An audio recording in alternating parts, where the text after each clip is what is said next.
mensahe, siniguro pa rin ni Jonalyn na makakasama siya sa unang araw ng pagbabasbas at prosesyon ng mga replika ng itim na Nazareno. Nakapasok po yung anak ko sa lugar. Lahat po ng hiniling ko, ibinigay niya sa akin din ako. Si Chris naman matagal nang hinintay na payagan muli ang pagsama sa prosesyon at pagbabasbas ng mga replika. Pansamantalang ipinagbawal ito dahil sa pandemya. Sabi ni Chris, nais niyang bigyang pugay hindi lang ang itim na Nazareno, kundi maging ang kanyang ama. This is my gift to my father. Binata pa lang tatay ko nung deboto na siya ng Nazareno. So, nung nagkapera-pera ng konti, ayan, binigay ko sa kanya na ngayon may mga sumasama na rin mga bata sa amin dito na gusto nila din na maging tradisyon na rin ng buong pamilya nila. Kabilang sina Jonalyn at Chris sa tinatayang 10,000 deboto na dumalo sa pagbabasbas at prosesyon ng mga replika ng itim na Nazareno. Ayon sa Quiapo Church, higit 400 replika ang nakibahagi sa prosesyon. Libo-libo na ang inaasahang pupunta rito sa Quiapo Church para sa 2 araw na prosesyon. Pero nakikita ng pulis na malaki pa ang itataas ng bilang ng mga deboto para sa traslasyon, ang grand procession ng itim na Nazareno sa Martes. During translation kasi ang sinasabi, milyon ang umaaten. So ina-expect natin, milyon. Nasa 16,000 police personnel ang ide-deploy sa araw ng translasyon. Para yan sa kaligtasan ng napakaraming Pinoy, gaya ni na Jonalyn at Chris na nais ituloy ang kanilang panata. Agatha Gregorio, CNN Philippines.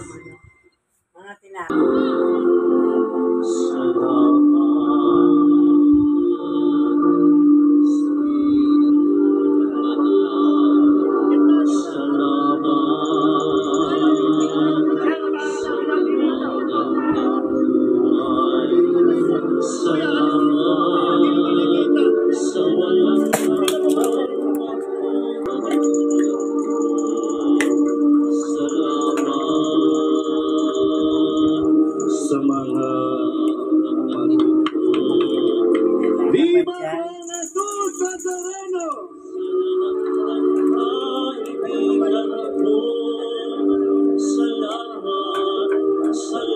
Wala na pong gagalaw sa stage habang inaayos po ang Nazareno.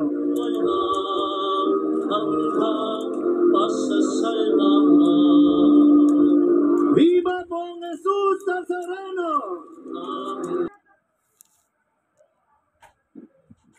Pagpalang araw, kaibigan. Ito na naman po ang inyong kaibigan kay Jesus, Brother Manny Bautista. Nasa programa po kayo, ang oras o ang tunay na pagbubunyag ng katotohanan o salita ng Diyos ayon sa Biblia. Kaibigan niyo po kay Jesus. Yung Jesus po nasa langit yung nasa kanan ng Diyos, nakakaupo, doon po sa kalangitan, ano? Baka akala niyo po, yung nakita niyong unang video, yung Nazareno, hindi po, peke yun, ribulto. Hindi po yun ang aking kaibigan. Yung kaibigan ko, yung pong nakaupo sa kanan ng Diyos, doon sa langit. Ano po? Panginoon Diyos, samahan mo po kami sa aming pag-aaral, sa pagkakataon na ito ng iyong salita. Sapagkat ang iyong salita po ay totoo at mapapakinabangan po namin sa aming buhay spirituality. At higit sa lahat, yan po ay pagkain ng aming kaluluwa. Salamat po aming Diyos sa ngalan ni Jesus. Amen. Ngayon, dahil po Enero ngayon, sa Quiapo Church sa 9. Malaking po yan, pagdiriwang. Ano po, na isasagawa dito sa siyudad ng Maynila. Kanina po, tinignan ko po ang Wikipedia. Itim na Nazareno. Ito po yung sinulat ko. Ano po, yan Sulat kamay ko po yan, Yan. Ayan. Sinulat ko po kanina yan. Sinearch ko po sa Wikipedia ng Googles.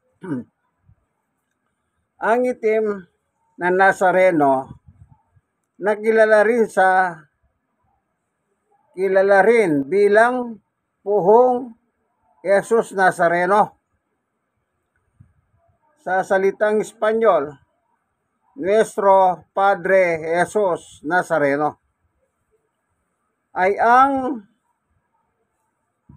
gatahong imahen ni Jesus na may pasan-pasan na krus na nakalagak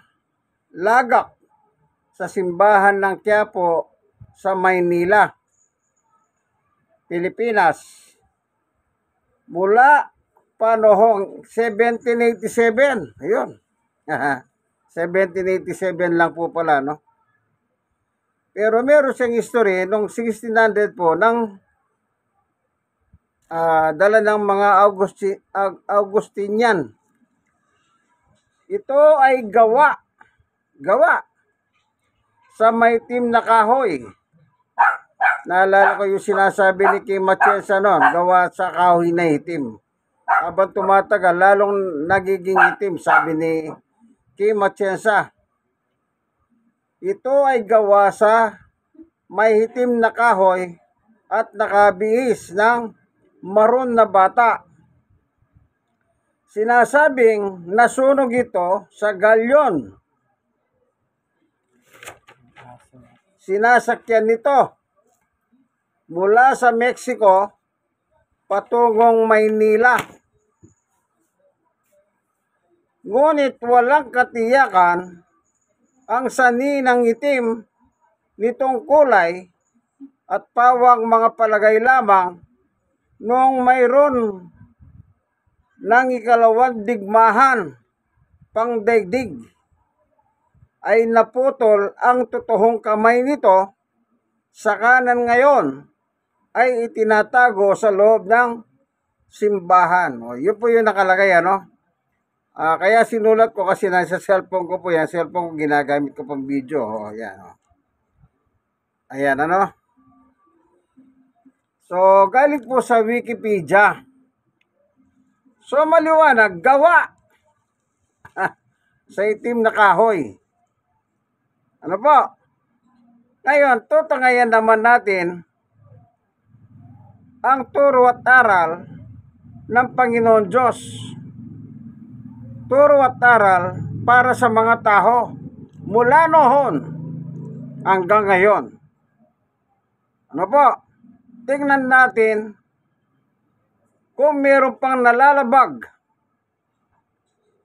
ang tao sa pagdiriwang ng kapistahan ng anong tawag nila? Sa Espanyol, Nuestro Padre Jesus Nazareno. Yun. Biblical ba o unbiblical? Minsan pa, ito pong inyong kaibigan kay Jesus. Yung Jesus nasa langit, nakaupo sa kanan ng Diyos. Yun ang aking kaibigan. Ano po? Nasa programa po tayong ang tunay na pagbubunyag ng katotohanan o salita ng Diyos ayon sa Biblia o kasulatan. Ang gagamitin po nating Biblia, Magandang Balita Biblia, copyright 2005.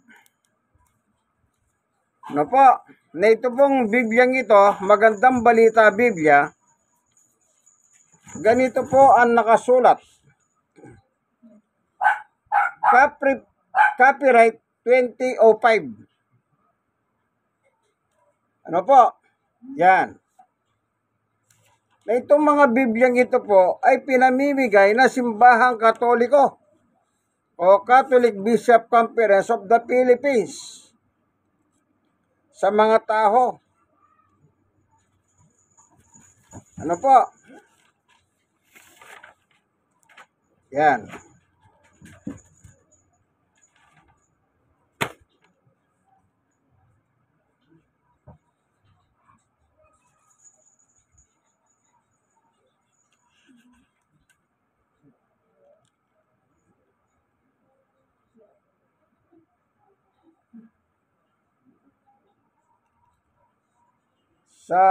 Dito po sa paunang salita, ito lang.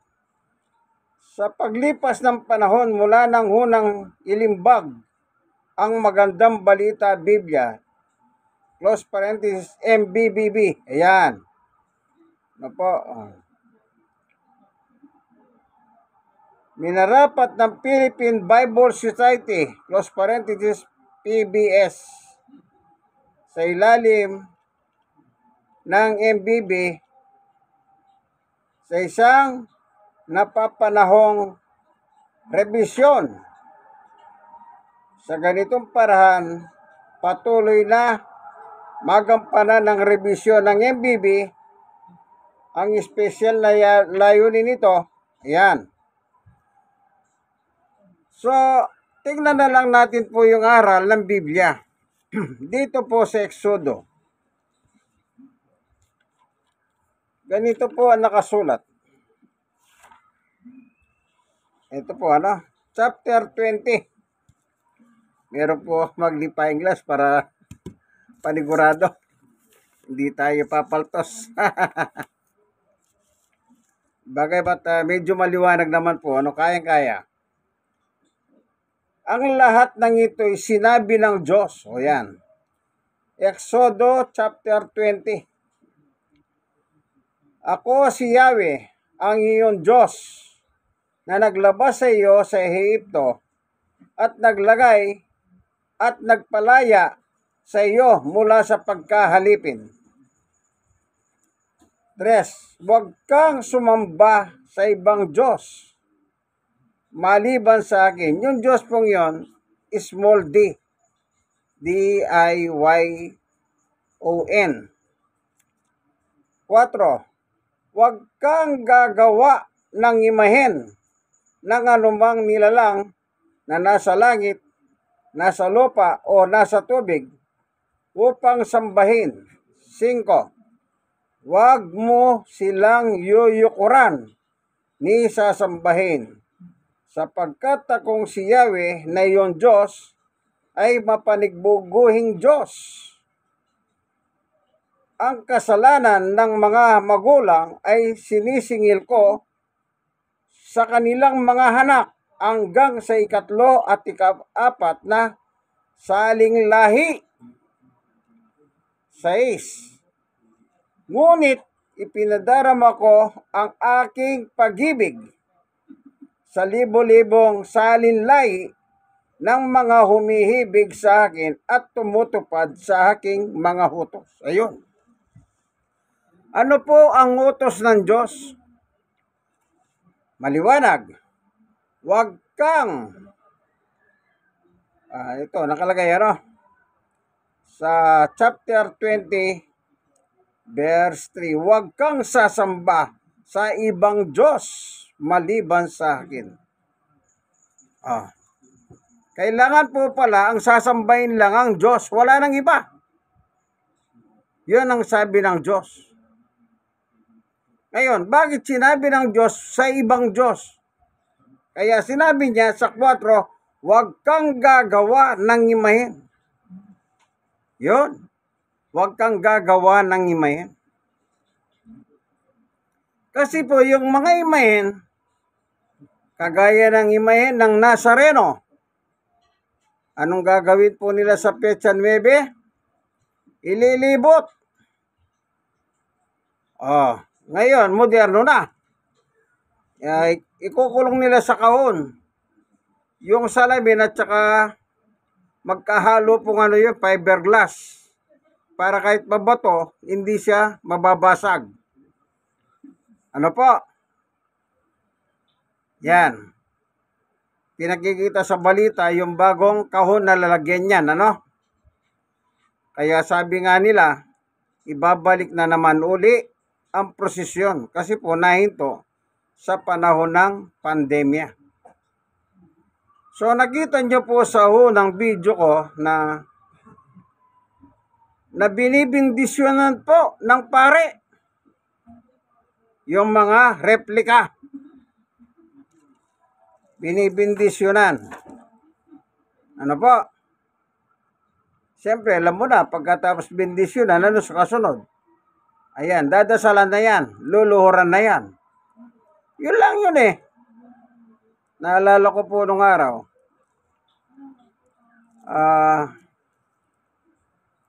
Doon sa isang pangyayari po, ang maganda po yung damit nung imahen. Na yung Santo Niño naman. Sabi ng iba, ay ang ganda naman ng damit ng ano mo, ng imahen mo. Sabi nila. Sabi naman nung may-ari, hindi pa pwedeng dasalan yan. Kasi hindi pa nababasbasan ng pare. So, ibig sabihin, pag nabasbasan, pwede nang dalanginan. Sabi ko nga po, para kang dumadalangin sa patay na punong kahoy. Ano pa? Gawa naman talaga sa punong kahoy yun, napatay eh. Yung mga rebulto. Anong sabi po doon sa binasa natin sa Wikipedia? Yung dinala po dito sa Quiapo. Anong sabi niya?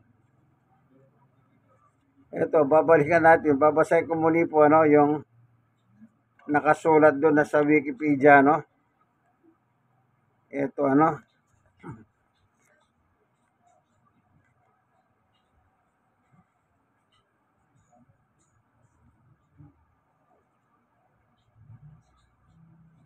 nahanap ko lang po,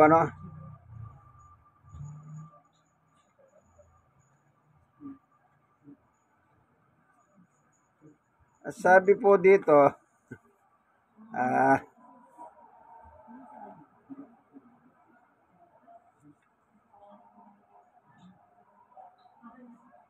sige na nga po,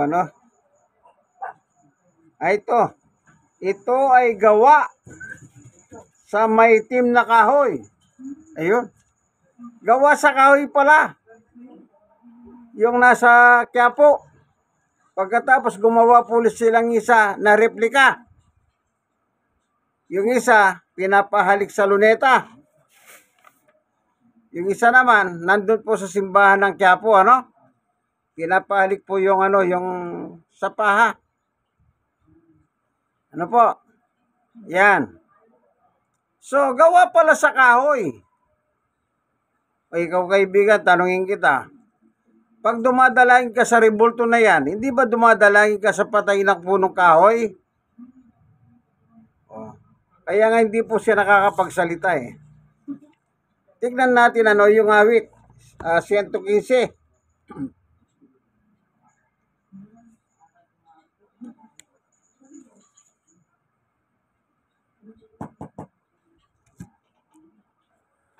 Dito po sa Isaias, chapter 1,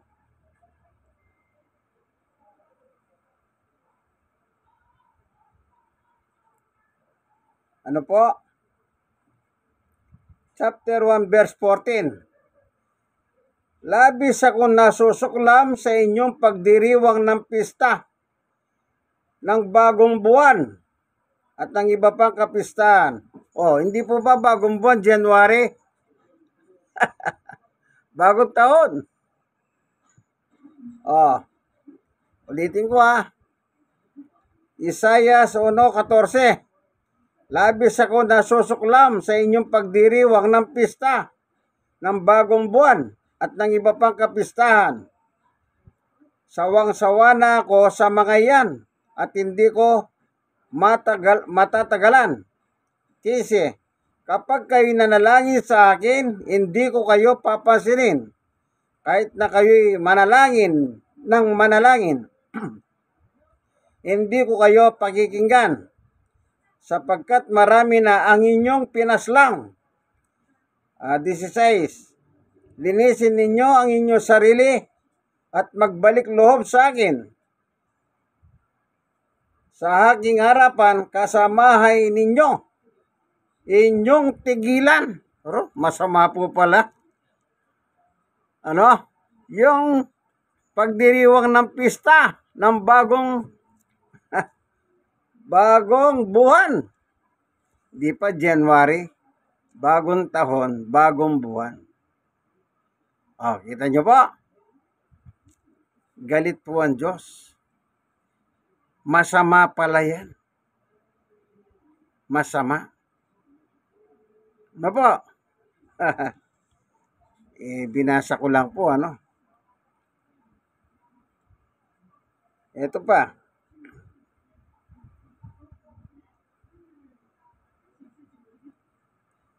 Ano po?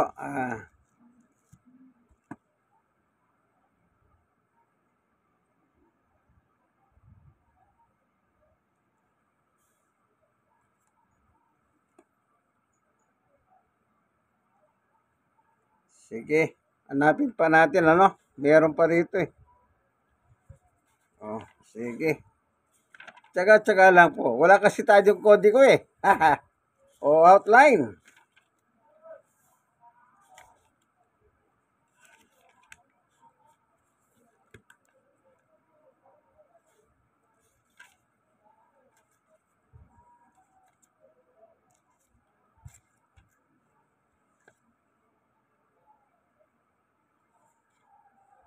Dito po sa Isaiah pa rin, 45:20. Sinabi ni Yahweh, halika kayong lahat na mga natitirang buhay mula sa lahat ng bansa. Kayong mga mangmang na nagpapasan ng mga imaying kahoy at dumadalangin sa mga Diyos-Diyosan na hindi makapagliligtas. Ang mga taong ito'y pawang, ang mga taong ito'y walang nalalaman. Ano po, yung pala, mangmang pala yun eh. Yung mga nagpapasan. Yun dito. Oh, hindi po ba? Oh. Mga mangmang pala. Ano pa sabi ng Diyos? Walang nalalaman. Anong ibig sabihin ng walang nalalaman? Biyo. Ano pa? Sabi naman po rito sa 46:7, pinapasen nila ito para ilibot sa ibang lugar.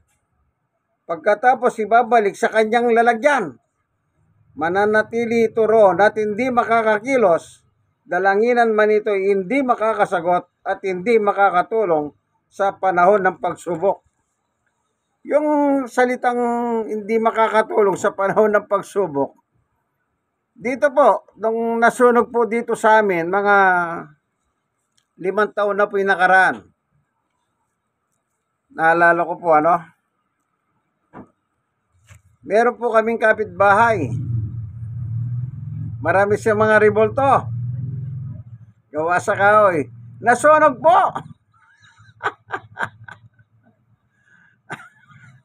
Oh, nung wala na po sunog, nilabas doon. Sunog yung kanyang imahen. Mahilig po kasi sa mga hantigo yun eh. Kasi ano yan eh. Mama. Oh. Ayun ang sabi oh. Hindi makakatulong. Ulitin nga natin ano? Isaiah 46:7. Binabasa ko lang po Pinapasan nila ito para ilibot sa ibang lugar. Yung mangyayari po ngayon sa 9, inililibot po na buong Kamaynilahan. Yung mga dadahanan ngayon, nililinis. Pag kami bako-bako, ina-aspalto. Kasi po nangyari nung araw,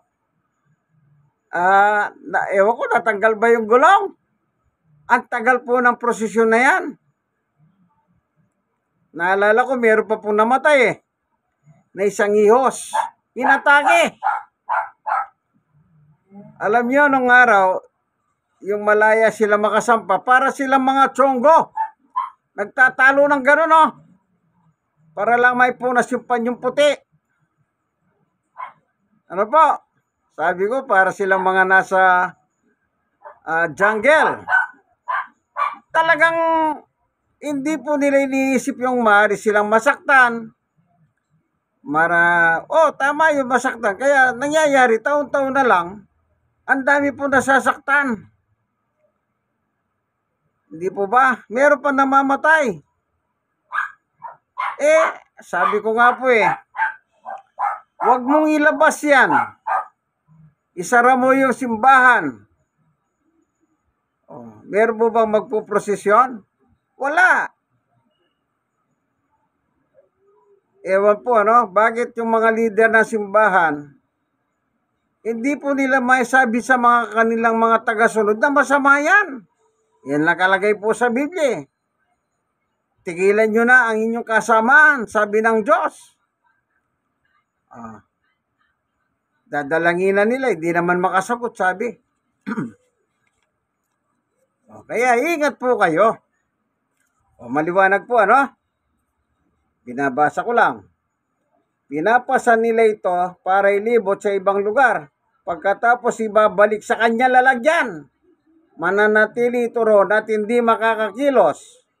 Dalanginan man dito hindi makasagot at hindi makakatulong sa panahon ng pagsubok. Sabi ko nga po, nasunog. Kumisan po, nakakakita ko po sa balita. Buti yung rebulto, buhat-buhat po. Ba't hindi kaya yung mga damit nila yung buhatin at ilabas sa panahon ng sunog? Ang dala nila, rebulto. Hallelujah. Yun po sinasabi, hindi makakatulong. Ano pa sinasabi ng Biblia?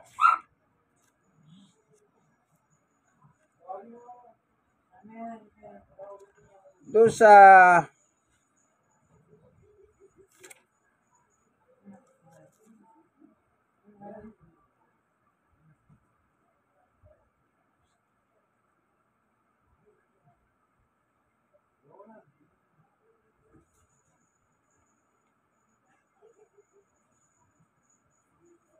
ito po, kaya tayong hinahanap.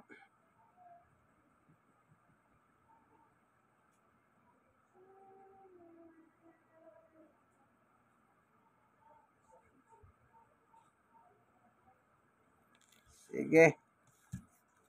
Hanapin pa po natin, doon sa Hawit. Ano po nakalagay, Tsaga-tsaga lang po. Kaya marami rin po tayong matututunan dito, Kasi, talagang ganyan. Yan Diyos nga, nagtsatsaga sa atin, Ano po? Ito. Tignan natin doon sa, ito po, 115 ng Hawit. Ganito po nakalagay, babasahin natin. Awit 115, 4.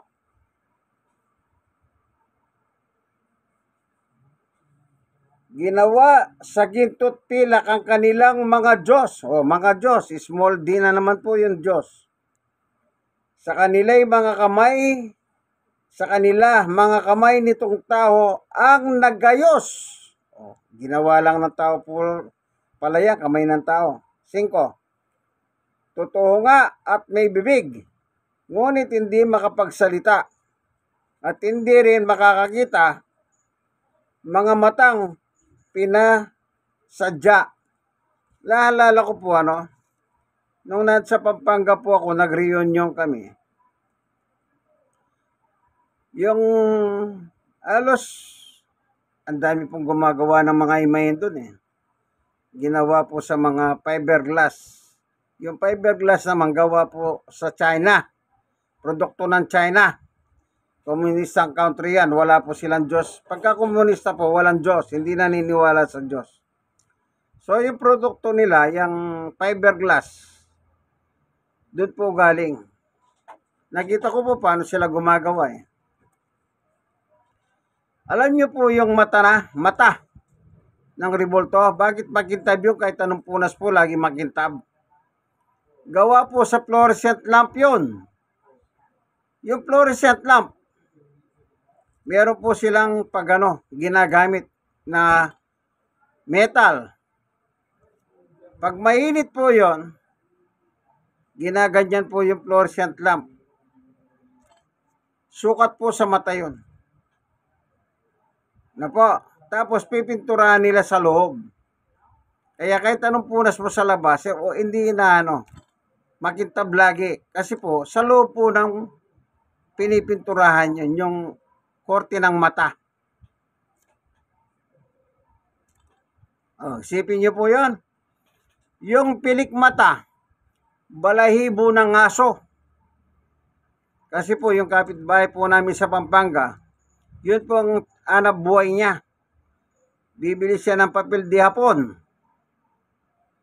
At tapos, bumibili po sila ng balahibo ng aso. Maganda po kung itim na kagad yung aso mo. Kapag wala mabiling itim, iniitiman po nila yung nabibili nilang buhok ng aso. Ginagawa po nila, dinidikit po sa papel di hapon. Tapos yun po nang ginagamit nilang pilik mata.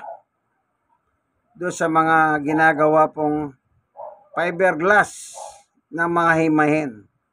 Ang galing po nilang gumawa, meron kasi silang molde. Siyempre, yun ang hanap buhay nila eh. Kaya parang napakadali.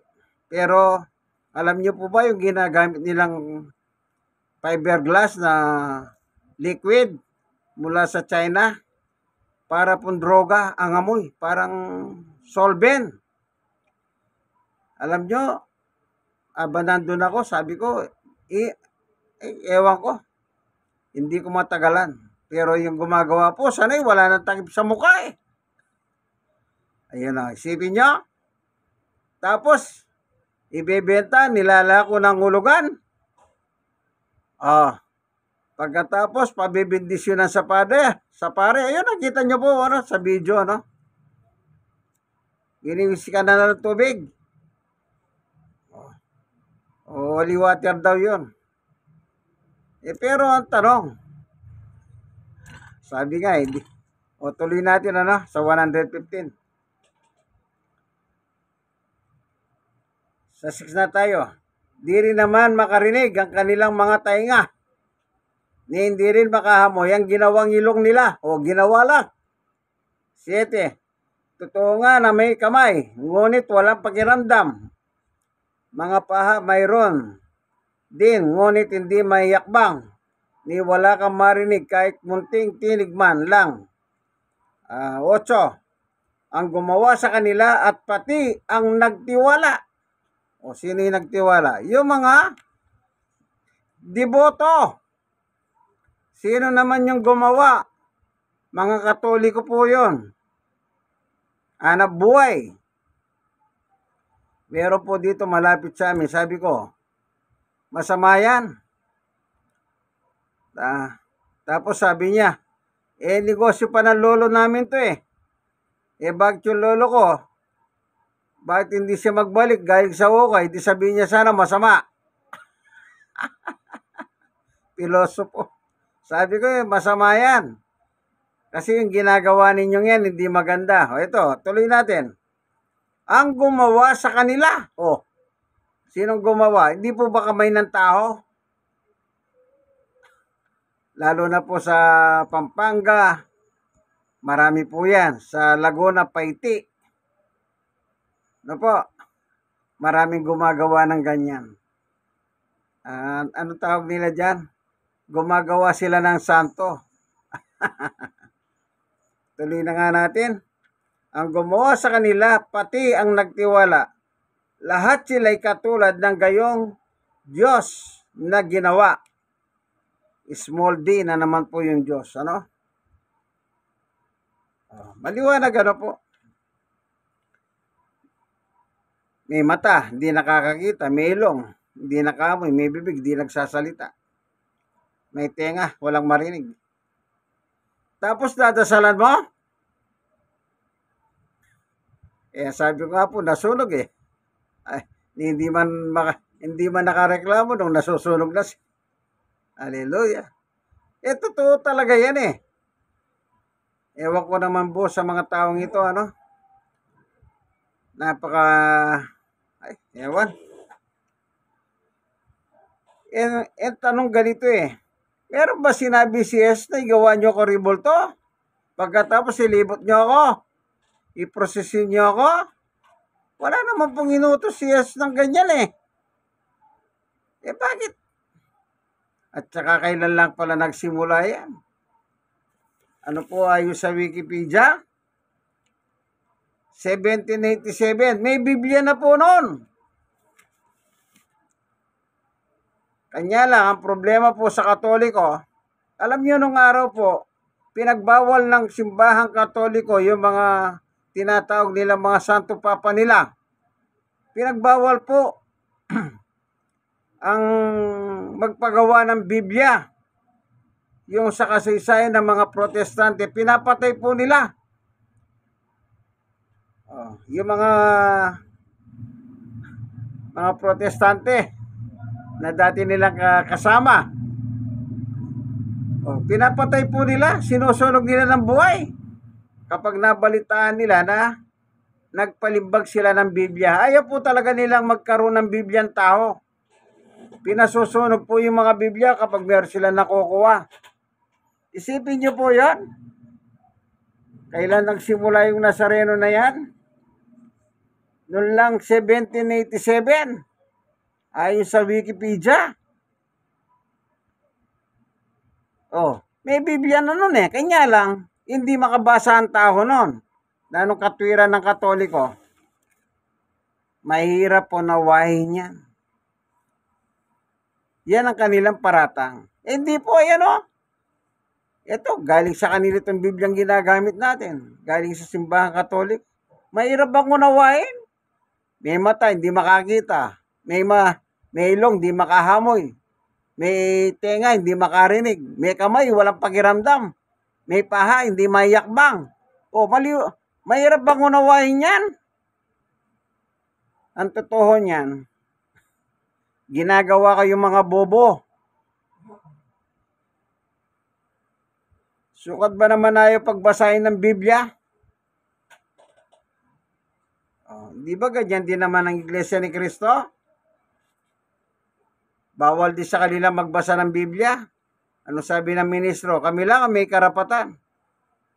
Hanapan mo ng talata, saan na nila nabasa yun? Wala silang mababasa. Nakalagay sa Biblia, pinababasa ng Diyos ang Biblia. Mapalad ang bumabasa, nakikinig at sumusunod. Pahaya, Gono 3. Tapos pagbabawalan ka magbasa, kaya nagkaroon po ng mga Protestante, nagprotesta po sila Martin Luther. Ano po? Tandaan nyo po, tiyakin mo ang iyong pananampalataya kung biblikal o unbiblikal. Anong gawain niya? Paganism. Ano yung mga pagano? Mapaniwala sa maraming Diyos. Sabi ng Diyos, ako ang Diyos niyo. Kung Diyos mo talaga ang Diyos, di wag kang lalabag sa utos niya. Sabi niya sisingilin ko ang kasalanan niyo hanggang ikatlo, ikahapat ng saling lahi ng pamilya mo. Isipin niyo po yan. Bakit ganun karami po? Kasi sinasalin-salin nila mula sa anak, apo. Pasalin-salin. Kaya wag niyo pong tangkilikin yan. Labag na labag sa kautusan ng Diyos. Naliwanag po. Huwag kayong gagawa. Anong sabi ng Wikipedia? Gawa sa kahoy na itim. Hallelujah. Sige. Ibig sabihin, pag nagdadasal ka doon sa Quiapo, doon sa harapan ng Nazareno, nagdadasal ka sa patay na itim na kahoy. Hallelujah. Tingnan nyo po. Hindi po ba nakakatakot ang itsura? Hallelujah. Para bang mistulang paglapastangan kay Jesus eh. Alam nyo, si Jesus po, Udyo, ay gwapo po sila. Magaganda. Gwapo. Pagkatapos, gagawa ka na ribulto. Mukhang multo. Hallelujah. Hindi pa paglapastangan sa Panginoong Yesus yan. Lapastangan po. Ano pa sabi ni Isaias? Hindi sila, hanapin natin yung surat ni Isaias. Meron po sinabi si Isaias eh.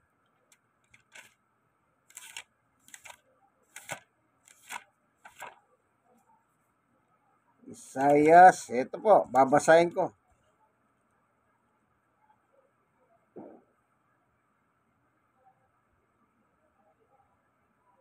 Sa Isaiah 44:18. Ang mga taong gayon ay mga mangmang. Ay mangmang po pala, B-O-B-O. At hindi inuunawa ang kanilang ginagawa.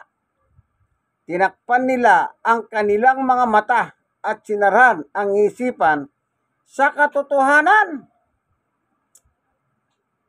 Ayan. 19. Hindi na nila naisip na ang kaputol ng ginawa nilang rebulto ay ginamit na panggatong sa pagluluto ng tinapay at karneng kanilang kinain.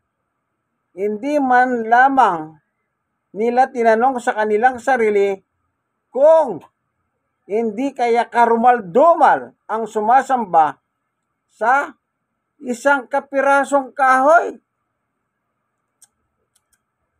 20.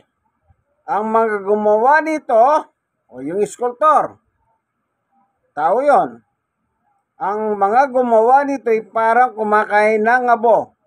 Lubusan na siyang nailigaw ng kanyang maling paniniwala at mahirap nang ituwid at hindi siya papayag na ang rebultong hawak niya ay hindi mga Diyos. Talagang biyaya na lang ng Panginoon Diyos po, kung buksan ng Diyos ang puso mo. Talagang sinaran, sabi niya eh.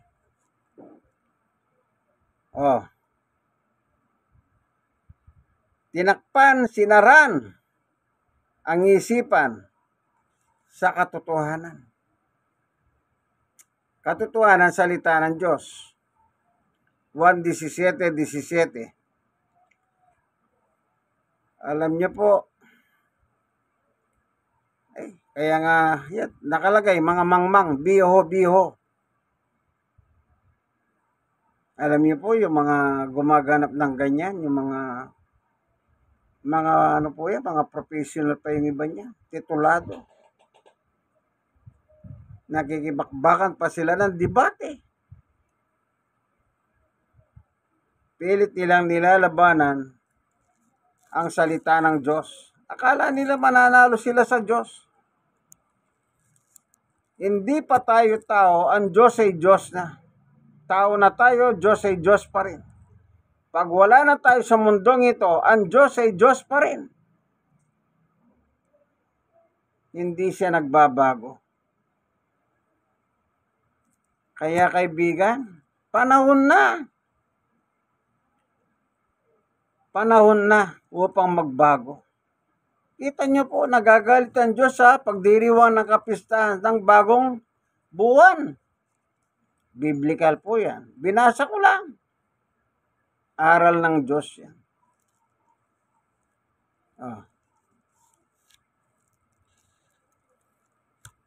Kapag ang tao sinabihan kang isang bobo, mangmang, di ba nagagalit ka? Kayo na tawag ng Diyos sa inyo. Kayo mga nagpapasan. Yung mga replika. Buti ngayon, medyo moderno na. May karo na, digulong. Noong araw. Kahit ngayon, hanggang ngayon, yung iba dito, nakikita ko. Mga bata, mga babae pa. Ang tiyaga nila. Ginaganyan. Hallelujah. Malaking daya po yan. Nadaya sila. Nadaya nila si ang nakadaya si Satanas. Nadaya sila ni Satanas. Kasi mandaraya po si Satanas. So, ginagamit ni Satanas ang mga imahe na rebulto na yan, na ipinagbabawal naman ng Diyos. Ano po? Sana magbago po kayo, ano? Tiyakin nyo ang inyong pananampalataya, hindi po laban sa Diyos. Kasi po, paglaban sa Diyos, di natural, kalaban nyo ang Diyos. Lahat ng lumalaban sa Diyos, itatapos sa impyerno. Ay, mayroon silang depensa riyan. Purgatorio daw. Hallelujah. Ano yung purgatorio po sa kanila? Kapag doon sa katesismo, 1030 tsaka 1031, doon po nakasulat yung purgatorio. Kapag namatay ka po dito sa lupa na hindi ka pa perfecto, imperfect ka. Pag namatay ka, doon ka muna sa purgatorio. Hanggang sa lubusan ka ng malinis at makalipat ka na sa langit. Yung purgatorio po, doon sa katesismo, ay dako rin ng pagdurusa. Kanya lang, binibigyan kanilang false hope o maling pag-asa. Hindi naman po pinangaral ni Jesus ang purgatorio eh. Ang pinangaral ni Jesus, impyerno. Nasa chapter 9 ng Marcos. Kung meron kayong Biblia, subukin nyo pong basahin. Kung purgatorio ba ang pinangaral ng Panginoong Jesucristo. Ang nakalagay po rito, impyerno. Ano po? At saka sa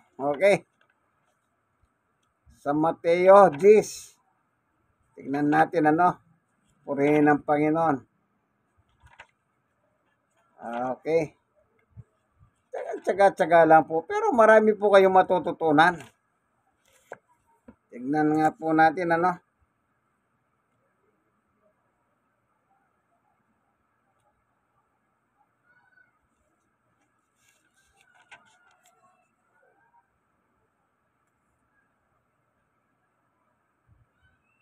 Ito po. Sabi ng Panginoong Yesus sa Mateo 10:28. Huwag ninyong katakutan ang pumapatay ng katawan, ngunit hindi naman nakakapatay sa kaluluwa. Sa halip, ang katakutan ninyo ay ang Diyos na may kakayahang pumuksa ng katawan at kaluluwa sa impyerno. Anong sabi ni Jesus? Impyerno. Sinabi ba niyang purgatorio? Wala naman gumawa po sila ng katesismo nila para bigyan kanilang patay na pag-asa. Pag namatay ka raw, imperfect, lilinisin ka muna sa purgatorio ng pagdurusa. Yan tanong, sino maglilinis sa iyo ron? Ang paglilinis dito habang buhay ka. Kaya sabi niya, maglinis kayo. Doon sa binasa natin sa Isaias. Paano na yan? Hindi niya sinabi maglinis pagpatay ka na. Ang sabi niya, kausap, sinasabihan mga taong buhay na maglinis.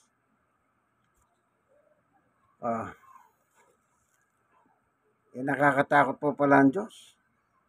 Katawan at kaluluwa mo, itatapon sa impyerno. Sino may sabi niyan? Ang Panginoong Yesus. Kung may Biblia kayo, yung Marcos 9, nakalagay din po, hindi ko nababasahin yun. Gusto ko, kayo na lang magbasa sa inyong Biblia. Dito naman po sa pahayag.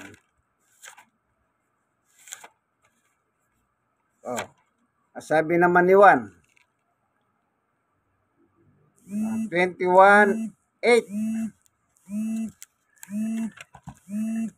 Ano po?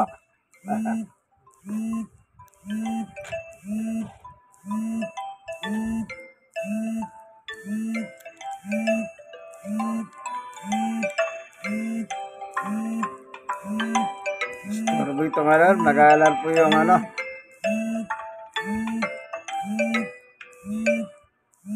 Ito. 21.8.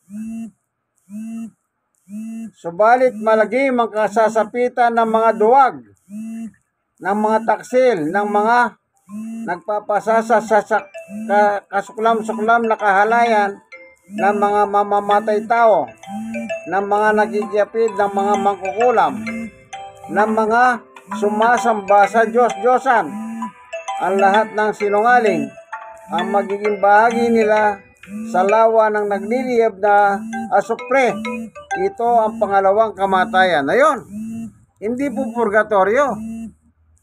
Sa English, hell. Hindi, impyerno rin po yan. O maliwanag, ano?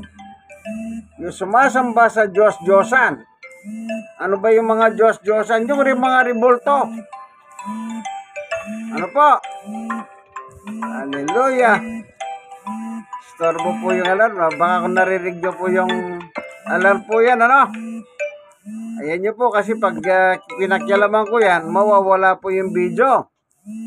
Mapuputol siyang bigla, ano?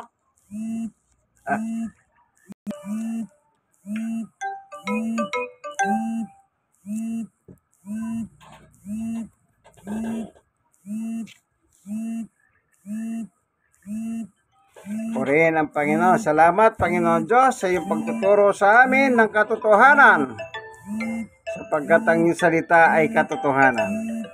Nawa, yung mga nakikinig, nanonood ng video ito, buksan mo po ang kanilang puso sa katotohanan. Kung sila man po ay may bigat ng buhay, yung pagagahanin po, kung meron mga may sakit, yung pagalingin sila. Salamat po sa ngalan ni Jesus. Amen. Kaibigan, yan. Like and share. Kayong mga na-share, i-share nyo po sa iba. Malay nyo naman, makatulong po kayo, ano? Ito po ang inyong kaibigan kay Jesus. Yung Jesus na nasa kanan ng Diyos sa langit. Brother Manny Bautista. Narito po tayo sa programa ang tunay na pagbubunyag ng katotohanan o salita ng Diyos. Ano po? Hanggang dito na lamang po. God bless us all. Ano po? Yan, alisin natin yan. Yan.